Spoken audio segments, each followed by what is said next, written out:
दुख कहूँ या खुशी कहूँ, समझ में नहीं आ रहा है।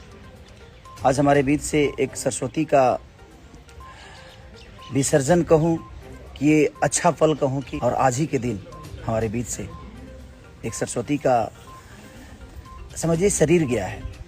उनकी गाए हुए नगमे, उनकी की हुई चीज़ें हमारे बीच पूरे हिंदुस्तान में नहीं पूरे वर्ल्ड में सदियों तक सुना जाएगा।